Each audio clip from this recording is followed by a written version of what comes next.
Welcome to Fake News CSI. My name's Jack. And my name's Charlotte. And what this is will hopefully become obvious. Yes, is it fact or is it fake? That's what this series is going to drill down into with our esteemed team of experts. Where are the experts? It's a big budget. Mm-hmm. Oh, yeah. And what are we going to work out, Jack? Well, we're going to be working out news. News. Is it fact or is it fake? We're going to be looking at how we digest news these days, how we look at it. And today, we are looking at, well, one of the biggest stories of all time, one of the most notorious stories, a story that just won't go away. What's that? Well, I'm going to tell you, don't worry. But we will find out as we move through the show. You were just trying to tantalise us earlier. Just doing a bit of tantalising. And are we going to drill down definitively? Well, I feel you're grilling me right now. Well, we'll be as definitive as one can be in our position. Yes, we are going to be analysing news today. We're going to be analysing a specific story. Will it be fact or will it be fake? And we should probably talk about what fake news actually is. Oh, fake news. I suppose it's the fabrication of facts, maybe the enhancing for different reasons. What is spin, you could say? About what, yes, because the newspapers were conflating and spinning some of the things that were absolute fact. Also known as hoax news, alternative facts, pseudo news. I like the word pseudo. Alternative truth. Alternative truth. just say alternative. What's a load of old cobblers, basically? Yeah, exactly. But you don't quite want to label it as a lie, so we'll say an alternative truth. Yeah, I mean, this is just nice ways of saying lies, Fibs. right? Like, and also, what's the line, right? Where is it okay to say, to dramatise something in a news outlet, and where is it just, downright hooey? I mean, yeah, especially if a news outlet, because it's not like you blagging to your mate or something. No. It's you are putting something out there that's going to be consumed by hundreds, if not thousands, of people. Yeah, and I mean, change whole mass opinions. And that is spread normally through traditional media outlets, print and broadcast, and of course online media. So social media and all that kind of stuff has seen a massive rise in fake news, or as some people call it, which is a brand new phrase to me, yellow journalism. Yellow journalism. Okay, sure. The need to tell stories and often fabricate or move away from the truth, if you will, has normally been driven by one thing and one thing alone. What's that? Cold, hard cash. Yeah, I would say so. The need to sell newspapers and that kind of stuff. That's not anything new. That's been going on for absolutely centuries. But the idea here is to really drill down into what is or isn't, or of course wasn't, because we're looking at a historical case, fake news. Yeah, and we're kicking off with one of the oldest, most famous, infamous stories of all time. We're going to be looking at Jack the Ripper. Yes, is it fact or is it fiction? What has made this story just stick around so much? Why won't it go away? Gruesome murders. But why are we looking at it from fake news? So, because fake news is hoax news, pseudo news, alternative facts, those kinds of things, and we are hearing a lot about it in the news at the moment in this Trump era, but also other things. That's not the only fake news that's out there. So why are we talking about that with Jack the Ripper then? Well, because it's one of those things, as I say, that has stood the test of time. It was one of the first documented cases of tabloid news. Hopefully, when we look at it, it'll also give us some answers and some information about how we make and break news today. Do you want to say it? No, I like it. Okay, so we are looking at fact and fiction about the Jack the Ripper case, and we are going to be little fact checkers. Can we be fact checkers? We're going to be fact checkers. I've always wanted to be a fact checker. Let's do that. Well, let's see if you've got any skill for it, because we're going to put up the absolutes of the case against what's basically conjecture of the time. What's frivolous? Frivolous? Not frivolous. What's? I don't know. Fictional? I don't know. I'm having a lovely time. It's the fall of 1888. The location, the fog-filled streets of the East End of London. We're talking about Whitechapel, where a series of brutal murders lit a flame that sent shockwaves through the civilized world and caused a scandal that struck right to the heart of the British establishment. Here on Fake News CSI, we're going to pull out the fake from the facts. So we are going to be looking at what definitely happened with the case of Jack the Ripper, and what may have been some inflation at the time due to a little bit of fake news. But what we can do is check fact by fact to see, well, what was potentially true and what wasn't. No, if it's a fact, it has to be 100% true. You can't say what's potentially true. I don't make the rules. No, but we have to follow them. I reckon we got one more. We're going to cover the 5 canonical victims, and by the end, come to a conclusion about how much of this story was true and how much fake, based on the experts we've lined up. Plus, Yes, plus the surviving relative of today's hottest suspect of them all. One of the suspect's relatives is still alive. She's alive. Yep, she's still alive. Can you believe it? And who is the suspect? She had an alibi for the time. I don't think she did it. Do you mean the alibi being not born? Is that what you're saying? That is the alibi. Yes. Pretty airtight. You can't lie that. And when I told my brother, he was so appalled. He didn't even think it was funny. He was appalled. He said, if that's your claim to fame, forget it. Who wants to be connected to somebody, I mean, really? Would you want me to ask the granddaughter thing and then you can take Mark's lion? Yeah, cool. I'll put it in my hands. Okay, great. So a surviving relative of one of the hottest, the top suspects. Yes. Okay, so we've got like a surviving relative. a grandchild or a... I'm not a grass, mate. I'm not a grass. But, I mean, that's how relatives work. Are they coming in? Have you booked them as a... I don't have that power. No, you don't have that power. But you could, like, if they're alive, you could go and speak to them. One of the surviving relatives, absolutely. And so 130 years later, she's still alive? Well, it's a descendant, so she wasn't knocking about in Whitechapel at the time. Well, I mean... She wasn't in a Wetherspoons down the road. No. Ye olde Wetherspoons. Ye olde Wetherspoons, yeah. No, it's a descendant. It's a descending relative of the hottest suspect. So like a grandchild or something? Not saying, mate. You'll figure it out. Okay, well... Yes, let's. Okay, cut. So to get to the truth, we have to look at the background, right? Mm-hmm. Where did this happen and what actually definitively happened? Yes, so let's jump into the place where the story all began before we get anywhere. Somewhere that you know a lot about? A little bit. He's an East End boy, that's all I'm saying. Stepping time. Here's the first clip. It's the fall of 1888. London was the world's largest capital city, yet right on its doorstep lay the district of Whitechapel, a crime-infested quarter. Violence and drunkenness was out of control, and 76,000 residents lived in poverty. The East End really was outcast London. Out of sort of 1,129 families, 871 of them were living in rooms just 1 room big, and up to 9 people per room.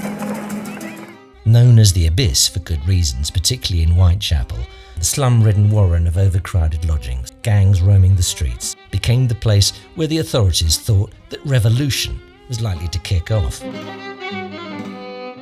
Revolution in the British Empire? No way. Well, things were out of control. There was a big gulf between the haves and the have-nots. Yeah, and tensions were about to erupt. So, I mean, that is kind of an old story then. What's it like now? Well, it's gone from the Abyss to being quite affluent now, actually. You've got places like the Gherkin, things like that, Brick Lane. It's nice. Designer bagels. Yeah. That's pretty cool. Just throw that out there. Yeah, designer bagels. And what's it like now? What is it still? Dodge? Well, Whitechapel, Brick Lane? it's a lot safer. It's a lot safer than it was. I mean, obviously less dysentery. Less, yeah, still some about. But yeah, it's a lot better than it was. But after 10 p.m, it still get a bit dark at points. Still the odd. When the sun goes down. Metaphorically, yeah, all right. You've still got the drug deal, things like that. Yeah. Yes, well, it's part of the cash-heavy commercial city of London. The real East End, it went further east. But again, what is fact and what is fake about that place? I mean, you would have been absolutely crazy to choose to have lived there in 1888. It was pretty gross. That's not a good description. It's kind of my... Your ends, I know. Yeah. I feel bad. So, yeah. Probably my distant relatives you're talking about there. Well, probably mine too, actually. It's probably saying things like that. That's why they always look so miserable in photographs. It's because of people saying things like that. So I'll let it go. We're friends. All right. So... But yes, it was a very rough area. Street crime, petty thievery. I mean, there were several streets known as the blackest of the black streets, including Thrall Street, where Polly Nichols was living at the time. And policemen wouldn't go down those streets unless they were in groups of 4. That's how rough these little streets were for street robbery. Despite frequent violence in this part of the East End, murders were uncommon, and the killings stirred up genuine revulsion in the area. And later, that fear infected the whole of London. I mean, you would be absolutely crazy to have chosen to live there in 1888. Yeah, I suppose so. Well, it was really built up. You had families living right on top of each other. It wasn't clean. All right. You're just digging out my No, manor but now. it's not. It's different now. I'm a descendant of that place. I don't think it's a joking matter. That's okay. It was pretty rough. Well, yeah, of course, but people didn't choose to live there. They were, it's like poverty and things like that. Oh, poverty, yeah. Yeah, it was a real thing. It was a real thing. You had like 9 people living to a room. It was like you ended up there basically through misfortune. A lot of poverty around. People fell through the cracks. There was a lack of work. I mean, a lot of women fell into prostitution. Like a lot of women, there wasn't really many ways to earn a living, and it was just, quite dire straits. I mean, they're the facts, if you think about it. We haven't got many facts, but they are the facts. I mean, and that's what we want to focus on here, so that's a good idea. Do you want facts? Okay. That's all I want. That's all I ever want. I mean, yeah. All ever. Superficially, the empire seemed strong, and the authorities in control. But underneath this thin veneer, there was a fragility to the order which something like the Ripper murders could quickly strip away. You had all the different fears and anxieties, and this kind of social fear, really, of things that were going on, the changes to the ordered society that the middle classes and the upper classes were so used to. And it was a period where a lot of people were frightened. There was a genuine fear that there was going to be a revolution. The East End came to be the focus of all of that social anxiety. Jack the Ripper came along, in many ways became the physical embodiment of all of those anxieties. So there was going to be revolution at the time, which would have been crazy, or would have seemed like a crazy idea in 1888. Yeah, at the time of the Empire and it being such this impenetrable fortress. We were a pretty big deal then, exactly. for good or bad. Well, yeah, obviously a lot of bad stuff attached, but in terms of maintaining order and things like that, especially among British streets, at that time it just didn't happen. No. Yeah, but it was looking like there was going to be some revolution. Well, I mean, so do we think that something like the Jack the Ripper murders was enough to drive people over the edge and create that civil unrest? Yeah, well, I suppose nothing like that had happened before, had it? Like you were... What, murder? I think it was the first documented case of a serial killer. Oh, is it? So yeah, and the East End at that time, I mean, there was a lot of stuff going on. It was a poverty-stricken area. Mm-hmm. People weren't. It was very much I think in society it was very much the haves and the have-nots.